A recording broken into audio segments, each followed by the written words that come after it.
Électrochoc, le podcast des électrons libres.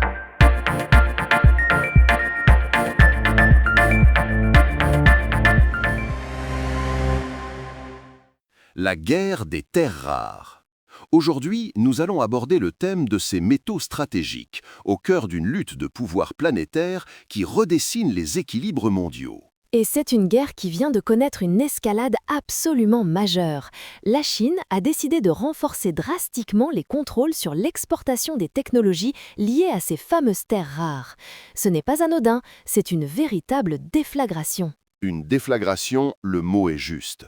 Il faut bien comprendre de quoi on parle. Ces technologies, ce sont les secrets d'extraction, de séparation, de raffinage. C'est tout le savoir-faire qui permet de transformer un minerai brut en un composant de haute technologie. Et la Chine domine ce secteur de la tête et des épaules. On parle d'une domination écrasante. Pékin contrôle 70% de la production mondiale des minerais, mais surtout plus de 90% du raffinage. C'est là que se situe le véritable monopole. En bloquant le transfert de ces technologies, la Chine ne ferme pas seulement un robinet, elle empêche les autres de construire leur propre robinet. C'est une manœuvre d'une intelligence redoutable et d'une brutalité économique sans précédent.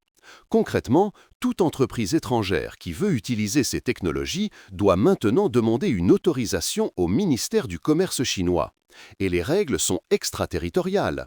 Un produit assemblé en Europe, mais qui contient ne serait-ce que 0,1% de terres rares issues de technologies chinoises, tombe sous le coup de cette nouvelle loi. C'est une prise en otage, ni plus ni moins. On ne parle pas de simples métaux. Les terres rares, ce sont les vitamines de notre modernité.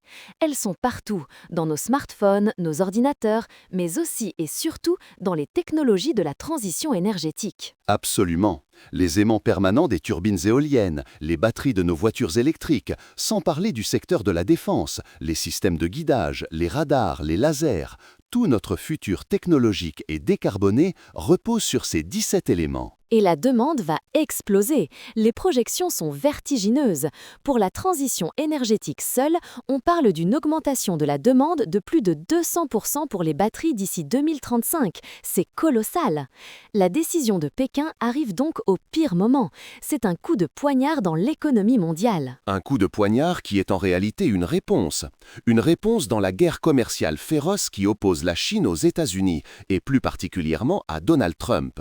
Washington a imposé des droits de douane exorbitants. Pékin réplique en utilisant son arme la plus puissante, sa suprématie sur les terres rares. C'est une spirale sans fin. Trump a immédiatement menacé de surtaxer à 100% tous les produits chinois. On est au bord d'une rupture totale, d'un découplage complet entre les deux plus grandes économies du monde. Et au milieu de ce duel de titans, l'Europe semble bien démunie. D'autant que ce conflit a des répercussions sur d'autres théâtres d'opération, bien plus proches de nous. Je pense évidemment à l'Ukraine. Le sous-sol ukrainien, notamment sous la mer d'Azov, est riche en terres rares. Des zones aujourd'hui occupées par la Russie. Et on voit bien le jeu qui se dessine. Washington a signé un accord avec Kiev pour un accès prioritaire à ces ressources en échange d'un soutien militaire conditionnel. L'Europe, elle, est marginalisée, une fois de plus. Et puis, il y a le Groenland, la plus grande île du monde, avec des réserves absolument gigantesques qui attisent toutes les convoitises. On y trouve 20% des stocks mondiaux de dysprosium, un élément crucial. C'est une course effrénée. Les Américains, via des investissements directs, tentent de prendre le contrôle de la mine de Tambaiz, l'un des plus grands gisements au monde. En face, les Chinois essaient d'en acquérir des parts. Et l'Europe tente de s'insérer dans la partie, mais elle est prise en étau entre les pressions américaines et la puissance chinoise. Si les Occidentaux, Américains et Européens parvenaient à exploiter ensemble les gisements ukrainiens et groenlandais, ils pourraient, à l'horizon 2035, réduire la domination chinoise de 10 à 15%. Ce ne serait pas la fin du monopole, loin de là, surtout sur le raffinage, mais ce serait un début de diversification. Mais ce scénario semble bien optimiste. Il supposerait une alliance stratégique forte entre Washington et Bruxelles, ce qui n'est absolument pas à l'ordre du jour. La réalité est bien plus sombre, surtout pour nous, Européens. Particulièrement sombre. L'Europe s'est fixé un objectif de 100% de véhicules électriques en 2035. Une ambition louable, mais qui, dans le contexte actuel, nous rend incroyablement vulnérables. On se jette littéralement dans la gueule du loup. C'est une dépendance totale. Cette transition forcée, sans avoir sécurisé les approvisionnements, est un pari extrêmement risqué.